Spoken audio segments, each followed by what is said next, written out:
I'm here. I'm Emilio Chavez, and I'm here with Bonnie Alvarado. And we're just gonna talk a little bit about her experience in Salinas and how it was like during the war years. So, we'll start with your family. Can you talk a little bit about your family history, like why they came to Salinas? Well, I was very small. I was born in Loveland, Colorado, Mm-hmm. and they waited for me to be born to come to California. And what was happening in the Midwest is what they called the Dust Bowl. And the whole Midwest was going through like a 7 year drought. And when the winds blew, the dust got so bad that people were choking to death and animals were dying. And all the farmers that lived there for years and years and years, there was no water, there was no crop. The people would wake up and their house would be full of sand from the wind, and they would, I mean, there was no work. And my father and mother, there was four of us. I had two brothers, a sister, and then I was born in Loveland. And my grandmother lived in Salinas, and she had 10 kids, and Mm-hmm. they all lived back in Nebraska and Loveland. And she said, come to California, there's work here. So my mom and dad decided they were going to have to leave Colorado. And they waited for me to be born, and I was born in September. And then first part of the year, they started out for California. And somebody gave my father a car, and it was Mm-hmm. a old car already, and he worked on it, and he took the seat out of the back of the car, and all the neighbors gave my mom and dad food, and they created probably the first station wagon. They put all the Wow. food under where the seat was, and then they put a mattress on top, and all of us kids sat on the mattress in the back. And as we were leaving, my grandfather stood there and he was crying because his daughter was leaving with all her children. And my dad said, oh, hell, come on. So my grandfather ran in and got a suitcase. And all of our suitcases were, what we had was tied on the top Mm-hmm. of our car, and all the food that we were going to eat. And I think they probably had $5 or $6. Wow. And they headed to California. And along the way, it took them about 6 weeks to get here. What we could probably do in 2 days, maybe. If you drove all the way, you could probably do it in one swoop. Right. But they went Highway 66, and that's what most people were traveling. And it was a terrible road. It was, a lot of it wasn't even paved. And they would stop along the way and cook, make a fire and cook, or take a break. Or my dad would stop if we ran out of money, and he would find a job, a mechanic or something, and make a few dollars and to feed us, and then we would be on our way. But a lot of people took longer than that. I have friends that it took them 3 months to get here from Texas. Wow. But a lot of places there didn't have gas. People were pushing their cars. There were no hotels, there were no restaurants. So everybody was just camping on the side of the road, and it was accepted. So Mm-hmm. we got here, and what we didn't realize is that other his other brothers were coming also. And when we got here, my grandmother lived in a little tiny 2 bedroom house out in Alisal. That was, my house is small, but it was really small. It was 1 bathroom, 2 bedroom, maybe 600 square feet, and 16 of us lived in that. And we lived there about a year. And the adults all slept in the car, and so the kids could sleep in the house. And then the adults started getting jobs. And my mother, and her first job was a waitress, and my dad was a dishwasher. Wow. And what kind of jobs, going back to when you guys were coming over here, what kind of jobs did your dad find when, They the would odd wash jobs? dishes. They would do yard work. My dad was a mechanic. Mm-hmm. Cars were very simple then, and he could work on a car. And he would do anything. If he stopped at a farmhouse and the lady was willing to let him do work in her garden or her yard or paint, he would do anything if she would feed us or and give him a couple of dollars. But you realize then gas was 13 cents a gallon and nobody had any money. This was also right after the Great Depression, Right. after, right as the the whole economy of the United States collapsed about that time too, just before. And I was born in 39, so my parents came here in 40, Mm-hmm. and just about the time of the war. So Right. my grandmother lived out in the east side, which they call the east side now, which was East Salinas. But most of the people of my family got jobs in produce. They worked in the fields or they worked in the sheds, and that was the main job. And you said that all you guys lived in one house. One house, 16, 16 people, 16 people. How many? 600 square feet, right? You guys very had, tiny. and how did that work for you guys?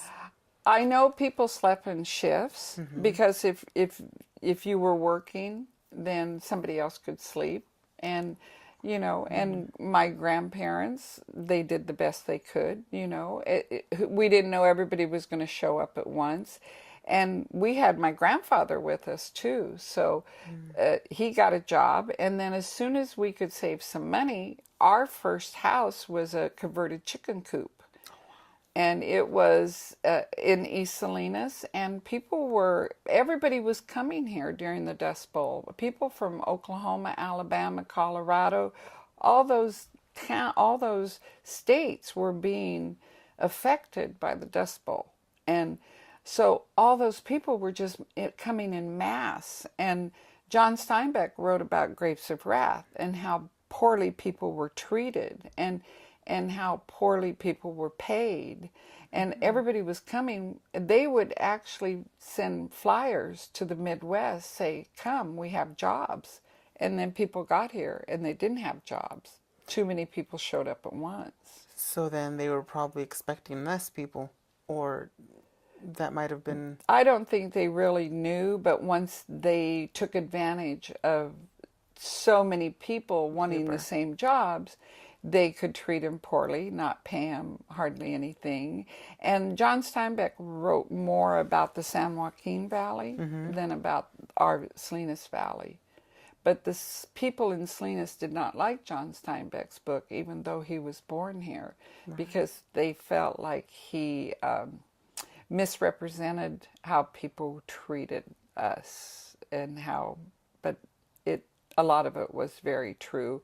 And if you've ever seen the pictures of the Dust Bowl and how people lived in labor camps in tents, and when we got here, there was not enough housing, and some of the prominent people, like Jim Gaddis, who is a big property owner in Salinas, and the Applings, who own the Appling Inn, and the Appling, they own the Toyota. These are all these are all the Okies that stayed here. And they slept in tents out by the Salinas River. Mm-hmm. So if you know where the Salinas River is, that was Tent City. That was all the Okies. And if you know where the swimming pool is, there was another tent city there along Carr Lake. So there was no place to stay. There was no apartments. And so there were no apartments at all. Even if people were able to afford them, there Right. didn't exist. Didn't.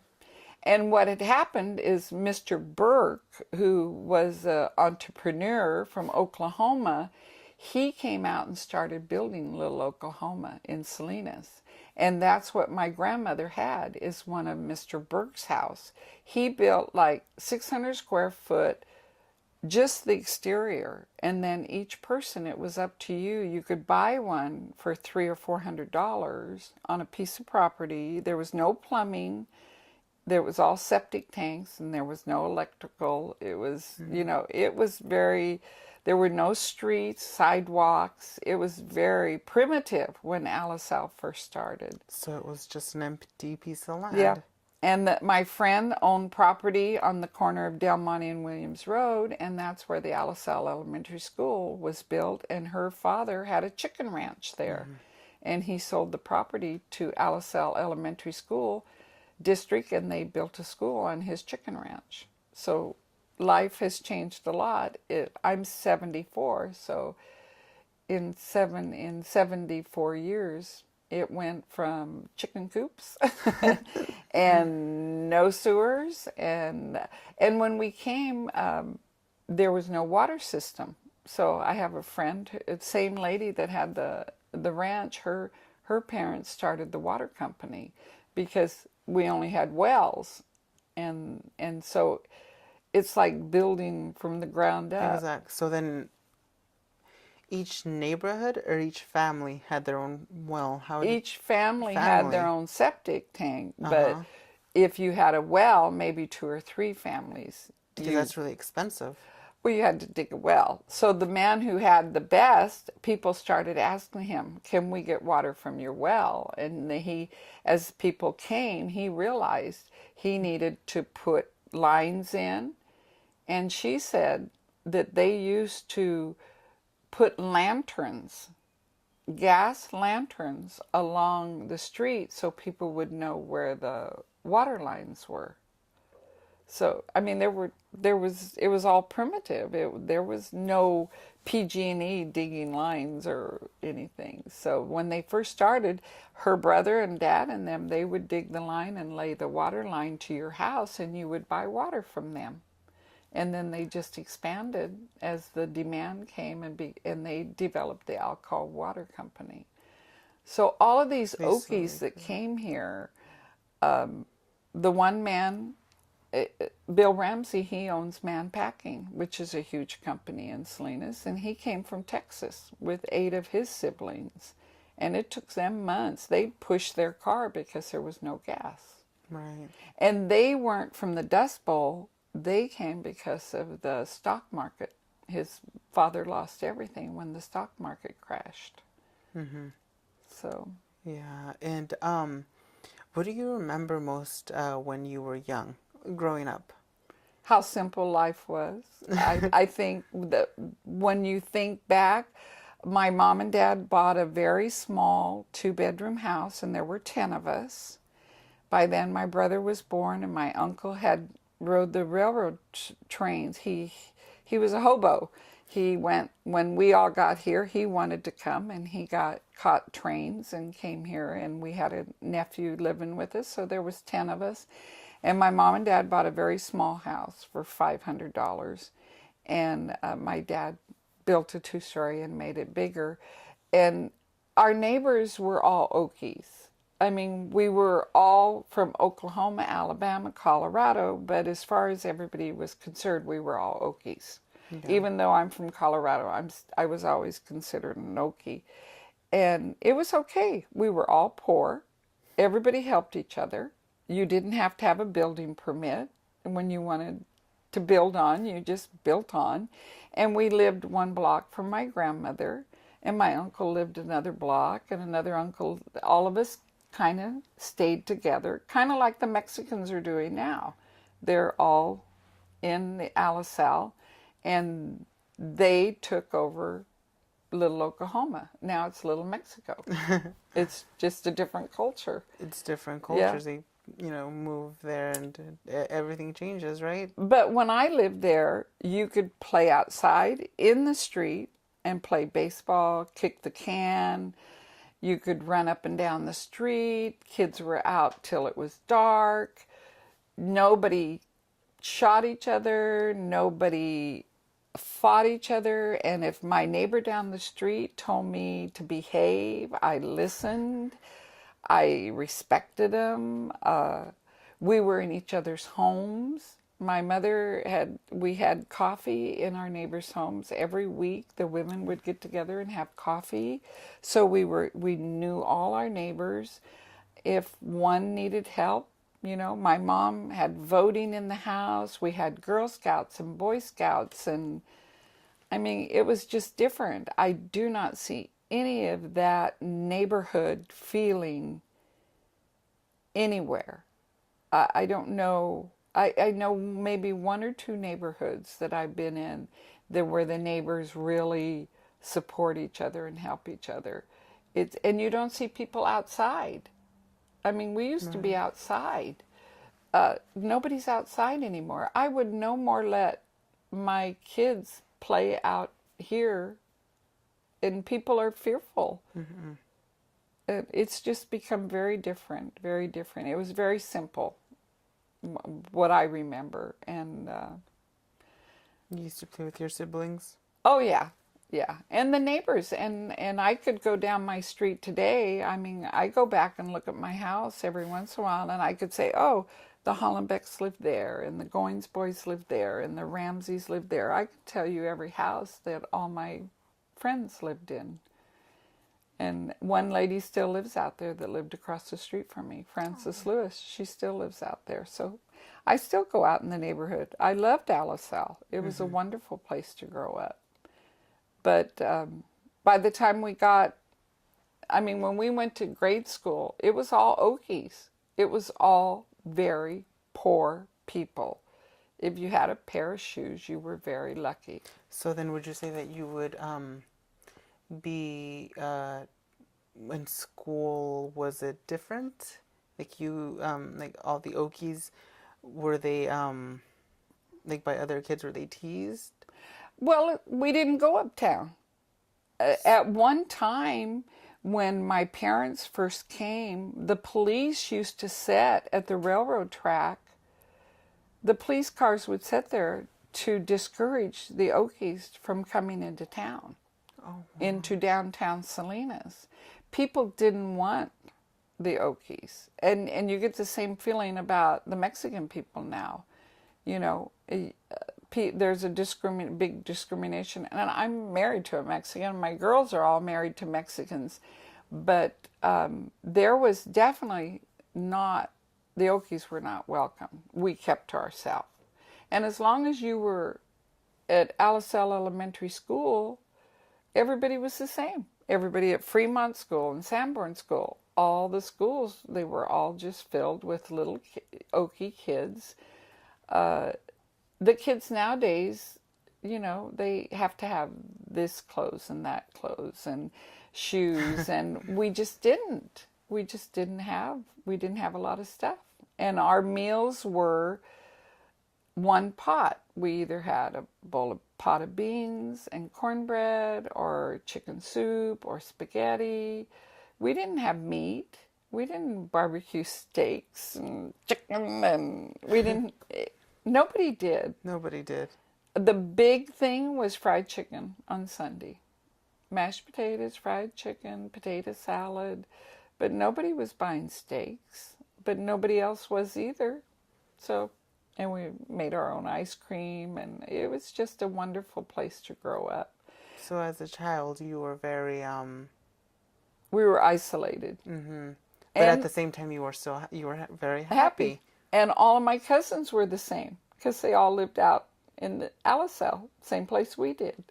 My only uncle, two of my uncles became chiropractors and moved to Merced and joined the Elks, and and they were so different from the rest of us. They had to have the formals and the tuxedos, and it was very strange to us. They were very, very different. Mm-hmm. They were professionals.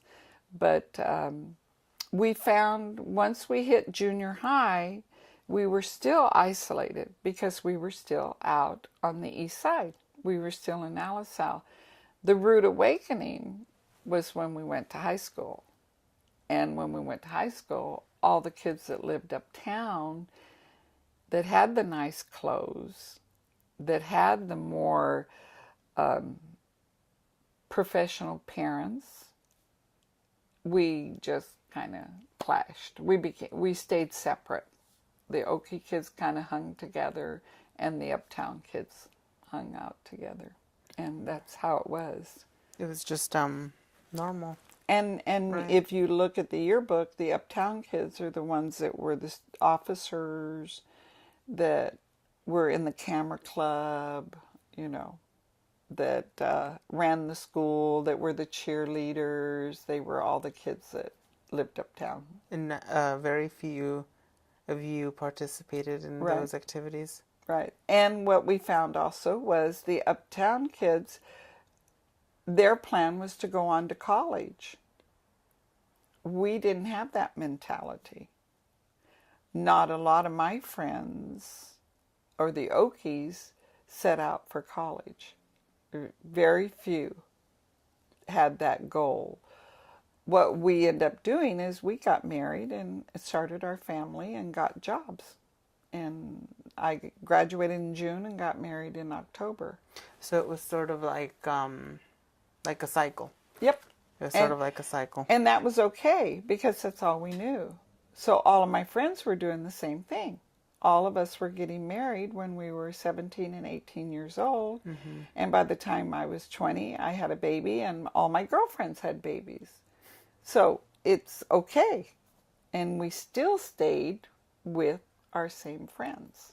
So, education-wise, when you were growing up, did you ever aspire to go to college or No, a profession pursued? never occurred to me to be a nurse or a teacher or I didn't set the goals. My goal was to graduate from high school and then go to work. And I worked when I was in high school. Mm-hmm. All of us had jobs. I worked for the school system in the attendance office half a day my senior year, so I only went to school half a day my senior year.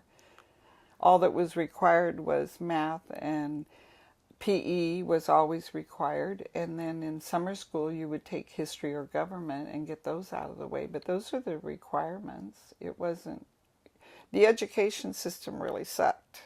I mean, I don't know. A lot of the, like I said, a lot of the people that left here and went to college, they never came back.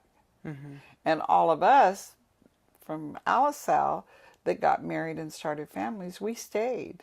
So that's why a lot of the prominent people in Salinas today are Okies. The Jim Gattises, the Applings, the Church family, these were all Okies that came here and stayed. Yes, ma'am. And when I do class reunions, we've been out of school 55 years, I still see when we get together, my friends are still the ones that grew up on the east side. And I see the other people kind of congregate with their friends, which were the uptown kids. So there's still A division. groups, right? Yep. And you can see it.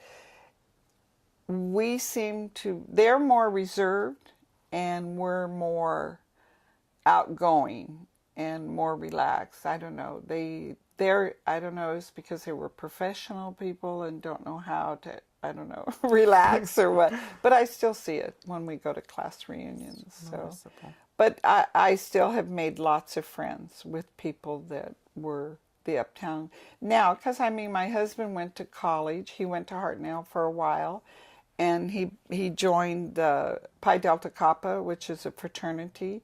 And those were the Jim Gaddis, Jim Shade, the people that were going to become the backbone of Salinas. That was part of his fraternity. So we became very involved in that and joined the Elks and stuff. So we've kind of broken out of the stigmatism that we're not good enough.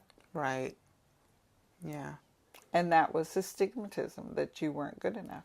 Unfortunately, Yep. right. Yeah.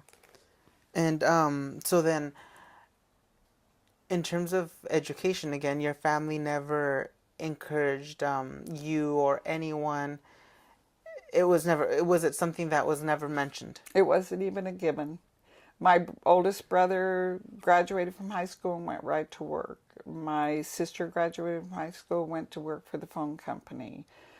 None of us went to college. None of us.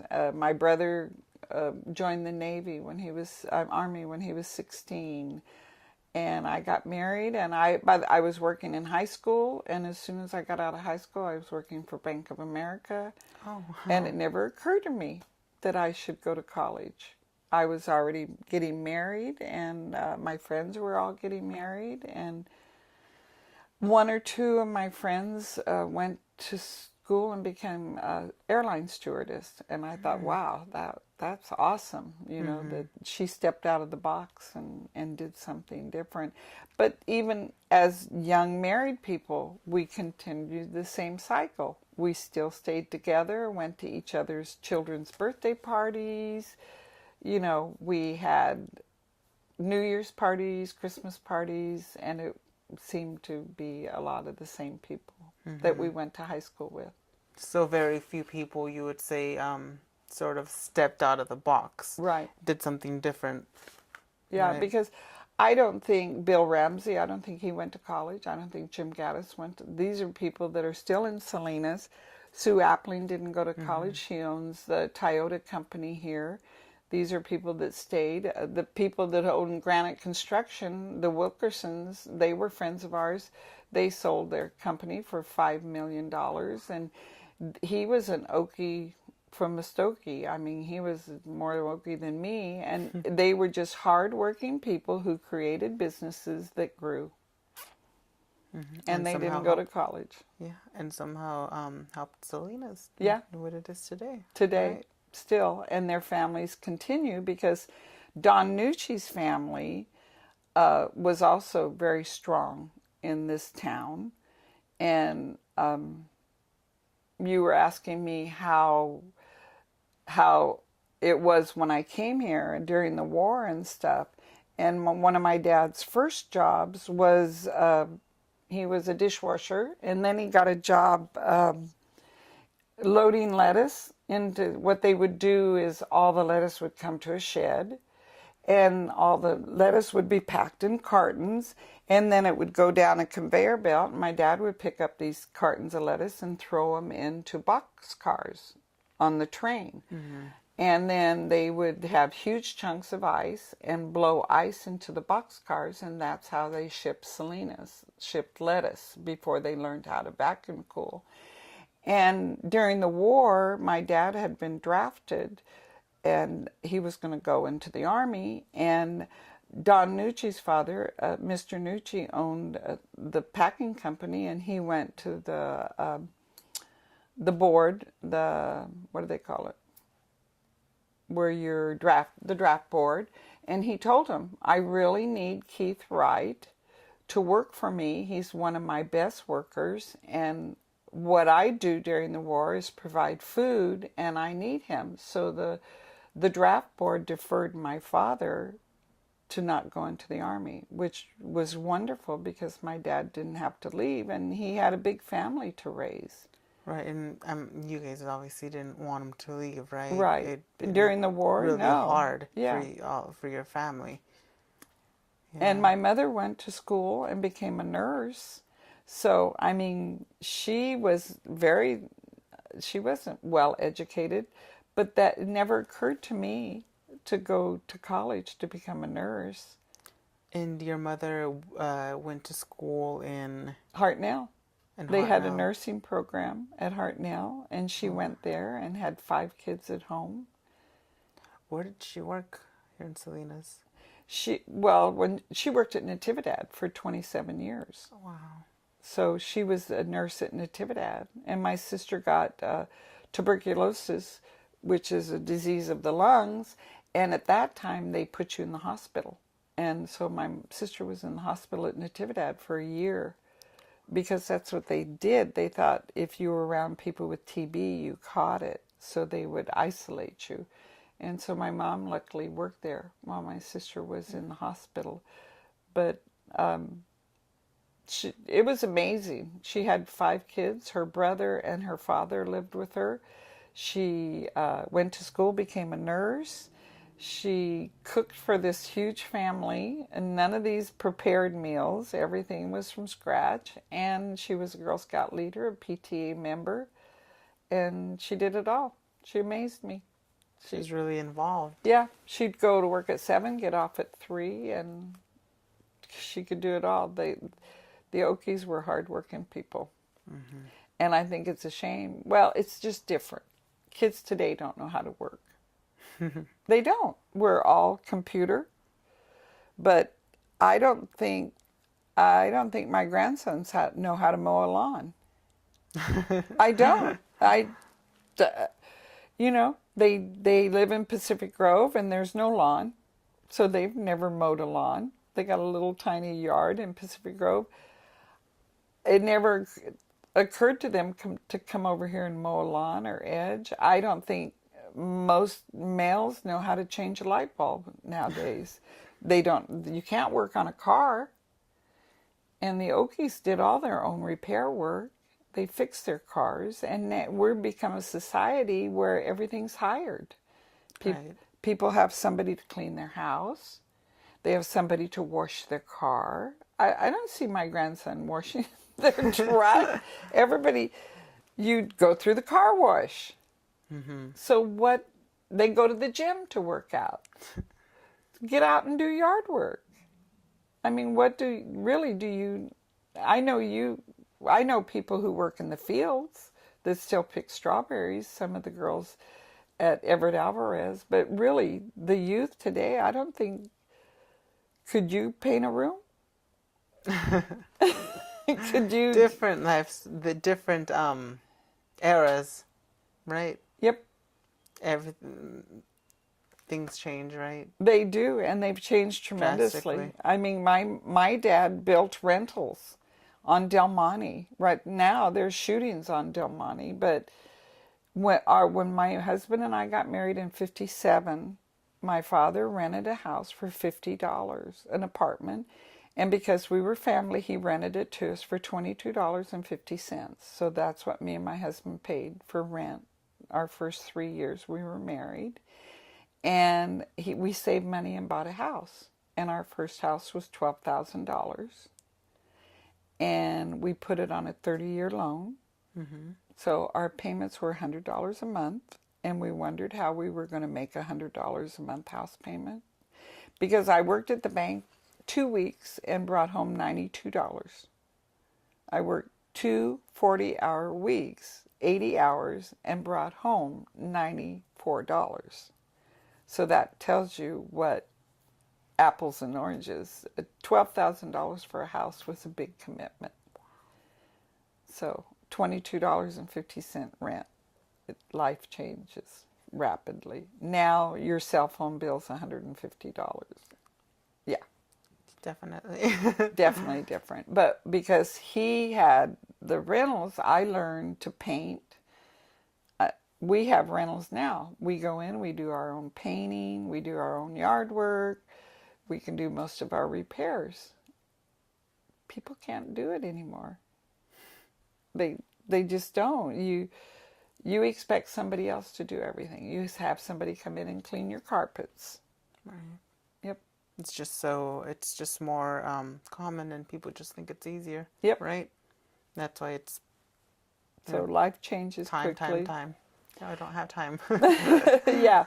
But I don't know. I loved living in Salinas. It's been a wonderful place to grow up.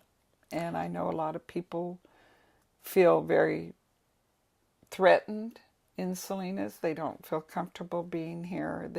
Friends that don't live here wonder why we're still here, because we have such a bad reputation. Right. And you said that you married your husband when you were 17. 17. How was that like? I was in junior high when I met my husband. So I was 13 or 14 years old. And all of my girlfriends we had one high school, Salinas High. And so more than likely you met the man you were going to marry at Salinas or Salinas High, unless you went off to college. And so we dated and the high school years, and then got serious the senior year. But my dad didn't like him. He was Mexican, and he was a Catholic. And my dad was not a religious man, but he did not like, although he would play pool with my husband at the pool hall downtown, he didn't want me dating him or marrying him. So then there were some differences then, difficulties you encountered, right? Right. Your Yeah. family wasn't accepting then. Well, there weren't a lot of Mexican people in Salinas at that time. And we were mostly Caucasians. We were mostly Okies in Alisal. A few Mexican families had moved in, but I didn't see a big division. I had other Mexican friends that I didn't feel different from. So, after we'd been married 30 or 40 years, we finally convinced my dad that we were going to make it. But yeah. And his sister was not real pleased, and she tried to tell. It was very difficult because she was a strong Catholic, and so was his mother. He wasn't, but they thought that we should raise our children Catholic. But since I'm the stronger person in our family, and I'm more religious and I'm Baptist, then I raised my kids as Baptist, and that was fine with my husband. It was outside his family that had strong feelings. Right, because I mean, you had your well, everybody has their own ways of raising their kids, right? So you chose to raise them Baptist. Baptist. And I don't believe in spanking, and I didn't spank my kids, and my family didn't spank me. But his family believed in whipping, and what I call beating, and I didn't. So we had a difference there. They felt like, spare the rod, spoil the child. And I figure you don't have to beat people to control them. So we had issues there. But my 3 daughters have grown up to be beautiful women and really, really strong. And by the time my children started school, by then Alisal had become more and more Mexican people. I'm already in Alvarado, living next to a Mexican family, and Alisal High had been built, and that was a lot of Mexican people going there because the Mexican people were moving into Alisal because we have cheaper homes. Mm-hmm. And my girls all met Mexican boys, and they all married Mexican boys. I'm the last Okie in the family, pure-blooded Okie. So, so then your 3 daughters. All 3 daughters married Mexican boys. My oldest daughter married David Flores, so she's a florist.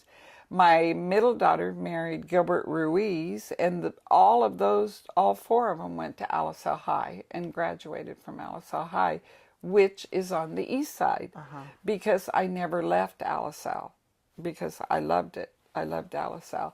And my youngest daughter, she went to North High, but she met a Mexican boy when she started working at Household, and she's Villarreal. So I have Alvarado, Flores, Ruiz, Villarreal. So we all married Mexican boys. So it's okay. We just changed the dynamic of my family because most of my cousins and stuff were married Okies. Right. So, and most of my friends are Okies. It was probably hard to break out of that cycle, right?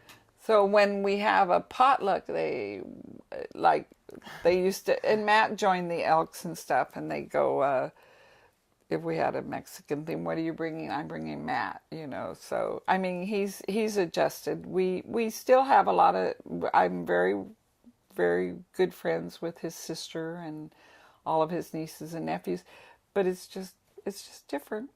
So we're comfortable, and we're not conflict. I hate conflict, so Right. just go with the flow. Better with no conflict, right? Yeah, no conflict, please. So, no, it's a good town to grow up in, I think, even though a lot of people are fearful. But you asked me earlier, during the war, what do I remember too? And I remember incidents where people told me they had blackouts. Families were very worried about the Japanese coming and bombing because we had Fort Ord here, which was a military base, and we were right on the coast, and people were really very serious that we might be bombed. And so you had to have blackouts. You had to have your windows covered so no light could get out. And I don't know what they did as far as the street lights and stuff, but even families that I know that lived in Marysville and stuff that lived in tents, they had a big black cover, like a tarp, that they would put over their tent. They wanted no light. They thought if we were bombed and the Japanese could see lights, that's where they're going to bomb. So you wanted to make sure you had blackout. Blackout. And when did you guys know? I personally didn't because I was too young during the war, but I would say that, in the 40s. But like when you guys had to cover your windows, I don't know. I you would don't know. assume that there would be a A siren. siren. Yeah. We were a very small town, remember? We were a town of 30,000, something like that. But even the bigger towns all along the coast, anywhere where they thought the Japanese, like they went into Pearl Harbor, they were afraid they were going to come here and bomb, mainly because we had Fort Ord. So But it sounds like people lived in fear, they did, right? yeah, during the war, and people were fearful. There was one lady that lived in Monterey that swore she saw that she looked out and saw a submarine in the Monterey harbor, and she made her husband move her and her whole family back to the Midwest. She was so afraid. So I was just too young. What was the war over in 45? Yeah. Where's our history buff? I don't know. But I was too young. And then when you're a kid, you're kind of oblivious Right. to all that. You're not reading the paper and you're not worrying about somebody bombing and, So that was just stories that I was told. Yeah, while growing up, I assume that you just grew up as a kid. You were a kid. You Yeah, didn't we were know. oblivious to it. Right. We were in our own little world. You weren't afraid of bombs or anything, right? Yeah. I mean, in TV, right? There was no. But I see the kids today, like my grandchildren, they're very aware of the shootings, and they've now moved back by Chicago, and they're much happier back there. They're not dealing with shootings every day. They lived right here in Salinas, and after witnessing somebody being shot, they didn't just go outside and play. Usually if they were outside, one of the parents was out there watching them. Supervising them. Yep, they had to be supervised. So, and I think that's a mentality. The young Mexican boy walking to school is a target. I mean, if somebody's out there that wants to do harm to him, and it has happened to boys walking to Alvarez, boys walking to Alisal, and you have to know. I had my grandsons visit here from Pacific Grove, and I wouldn't let them walk to the mall. They're nice, tall Mexican boys. Somebody would have to drive up next to them and say, "Who are you affiliated with?"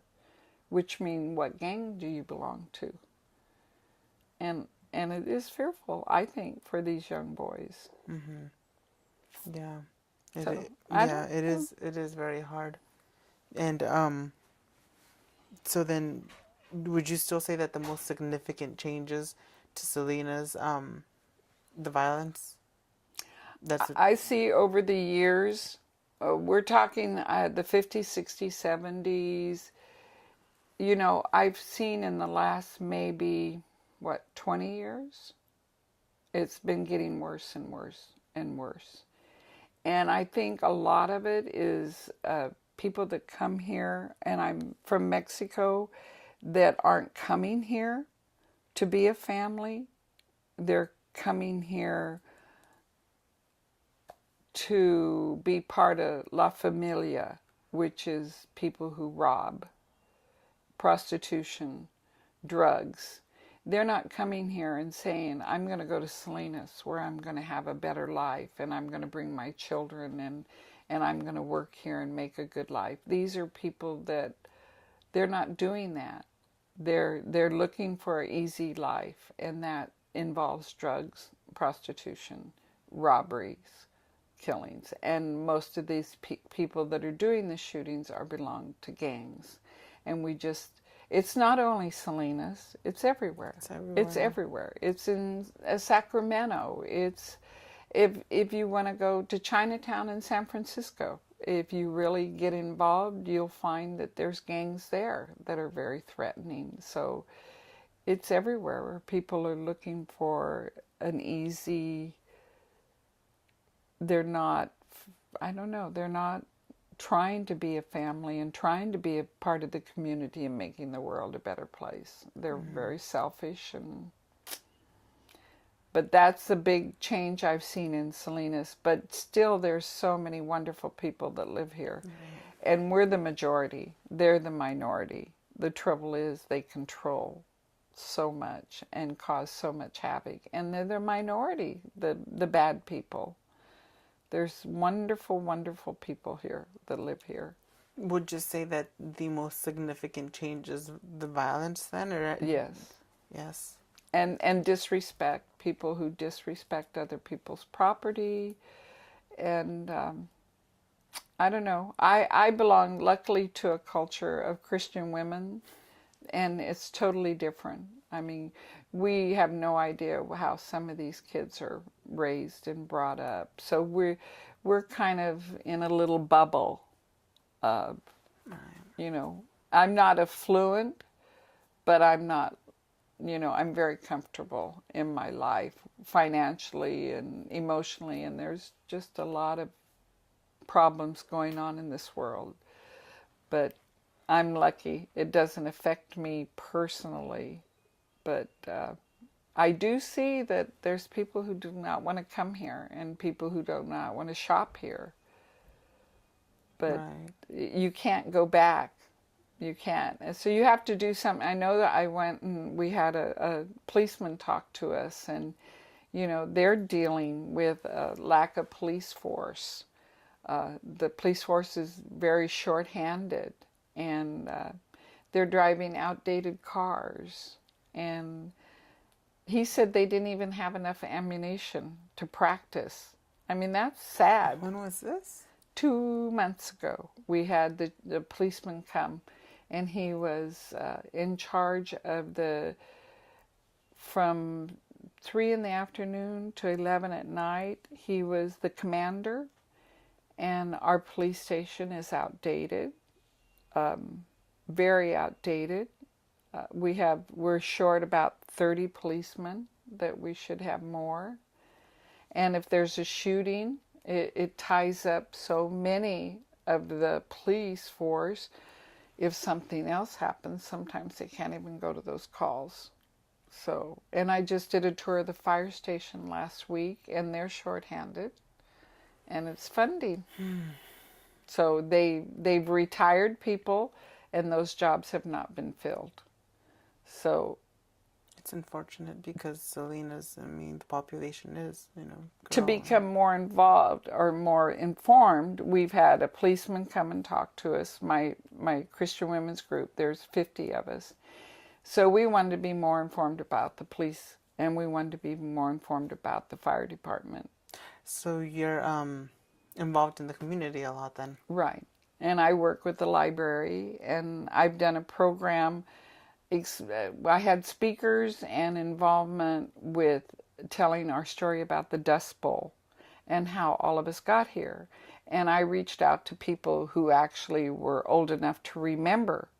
They were like 9 or 10 when they got here. And I talked to one of the teachers. She's 94 years old. She was a teacher, a principal, and the superintendent of Alisal School for 35 years. And these were all people that were part of my program to try to explain how was Alisal formed? How did everybody get here? And it's called the Dust Bowl, and it's available at all libraries. And we're going to try to put it into book form. We're going to try to do the written word, because I went to the library to check out some of these people who were very prominent in Salinas were interviewed on tape, but it was those tapes, tape to tape. Okay. Yeah. And the library had them, and they didn't take care of them, and they all disintegrated. All this history that these ranchers and the Applings and the people actually told their story. And a friend of mine said, "Oh, my dad's story's down at the library." They taped him. So I went down and I said, I'd like to listen to the Appling. She said, "I hate to tell you, but all those tapes were damaged and they're gone. We've lost them all." So if we think we're so smart now with CDs, but are those chips forever? Are those memory chips that are they forever? I don't know. Are those CDs? Are those going to be lasting forever? I mean, we thought VHS was the new best Oh, thing. yeah. Can anybody have a VHS player anymore? So all the stuff that's on VHS could very probably be destroyed, or people won't have a VHS player. And so we're trying to do the written word. But if you go to the library today, people aren't checking out books. So I don't know what we're going to do, but we're going to try to do it. You're doing oral history. Yes. So you're not going to do written. Well, it's both written and oral history. So what we're doing today is going to be converted into writing. No, it's not gonna be. It's not gonna be converted into writing. It's just the recording. So, but we'll talk about that. Yeah. So, do you have anything else to add? Well, I think Salinas, there's so many people that really care about Salinas, and so many people that came here as the Dust Bowl. And if that's the history that you guys are trying, the CSUMB is trying to record, so you're interviewing people in my age bracket that actually experienced, I think you better hurry up. Because people, people are dying. I mean, I just got a call today that Warren Goldman died. He is very prominent in Salinas, and Jim Appling died a couple of years ago. He helped create so many businesses here, and when you look at Jim Gaddis is 75. My husband's going to be 80. I'm going to be 75 next year. If you guys don't hurry up and get the history, there's not going to be anybody left to tell it. And the ones that are here won't remember. So, I don't know. I think Salinas is still a wonderful town, even with the violence. I think personally, input here. I think it is too. I do. What I feel bad about is the parents are so few parents are getting involved with their children. My children are all involved in sports. All my son-in-laws coach. My son-in-law is the head coach at Pacific Grove High School. My other son-in-law is a coach for girls softball at Storm, right over here. My other son-in-law is a minister, and he's a coach. He coached for the Salinas Rec League. And none of these guys make any money. They do it because they love the kids. But it's the same people. The same people. My husband had a wrestling club for 50 years. Oh, wow. And he was inducted into the Wrestling Hall of Fame. Do you think he could find somebody that would take over and dedicate? He didn't have any wrestlers. He had 3 daughters. None of our daughters were wrestlers.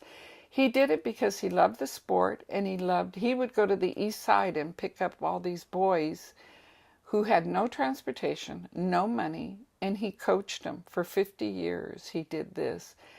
You couldn't find anybody to take over, and he finally dissolved his wrestling club.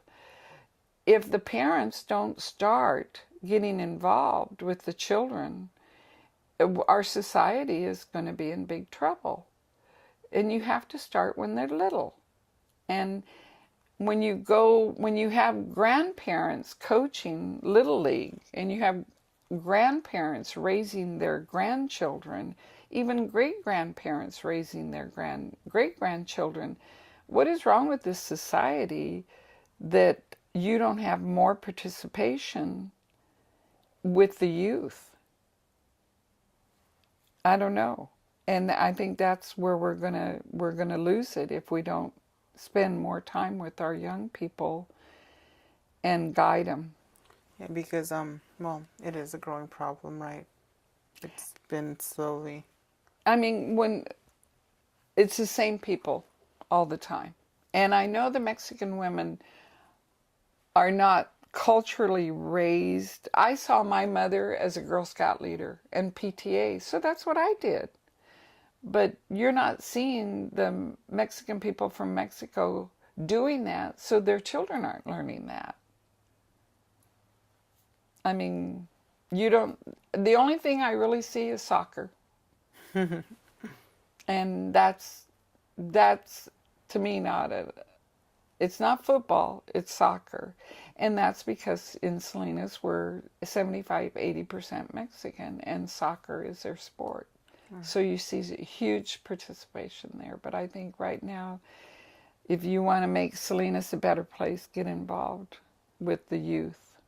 And you know that by meeting Ruth, Oh who yes, is 96, I believe so. 95, 96 years 95, old. 96 years old, somewhere around that. And Ruth found me, and that's how I met you. Right. And Ruth is 90-something years old, still working with CSUMB. That's awesome, Yes, isn't it? yes. And it doesn't just happen. I would have never met you if a lady 90-something years old was not working with your professor to make this oral history work. She set up the rec center so you guys could see the first USO in Salinas. She set up the Baranda Adobe so you could go out and see the history of Salinas at the Adobe. She set up something else. Oh, the thing at the Steinbeck Center Oh, that right. Joanne did. And Ruth, 90-something years old. We need people like that. Exactly. Yeah, It's hard to find somebody like that nowadays, right? yeah. It is. So I don't know what else I can tell you. I was very young when I got here, and all of us were raised the same, and I guess that's our mentality. But we like being involved. I do. Right now, I collect clothes for homeless, and people bring stuff here, and then I have people that come by and get it, or I deliver it, and I don't know. I see a lot of people don't want to do the work that it takes to do that, or volunteer at the library, or volunteer at the school. Right. They quit having parties at the school. We used to, when we were in school, I don't know about you, but we had Halloween parties and Valentine's and Christmas, and they don't do that anymore. They don't have parents to help. Yeah, because, well, there's obviously not going to be a lot of teachers, right? They're short, handed. So the only resource left are the parents. But, well, if you don't have the parents, it's rather hard. And then Right. you have to be careful that the Kwanzaa people don't, or the people that don't believe in God, they don't want Christmas, and they don't want the flag, and they don't want you saluting the flag, or saying the Yes. Pledge of Allegiance, or mention the Bible, or that's sad. And so it just takes one or two people, and now you can't stand up and pledge allegiance to the flag. I don't know. Our world's changing. I'm an old person, what can I say? So I don't know if there's anything else I can tell you. Do you think we covered? I think we covered pretty much we covered your how your family got here, your education, marriage, Salinas during World War II, and what you think of Salinas today. So I think we've covered everything, and I'd like to thank you for volunteering to record this, and it's very useful information that we're going to use. Good. Thank you. You're welcome. Thank you. Anytime. So I'll let you work with us when we do oral history Oh, that'll be at great. the library. We'll get you guys involved when we want to do the written word. Right. Okay, Yeah. that'll be great. I do like being involved, so anytime. I would like to recommend to your professor that she show my video. Okay. Yes. It's called The Dust Bowl, and it's available at the library. So, Okay, all yes. right. Thank you. Thank you very much. All right. Thanks.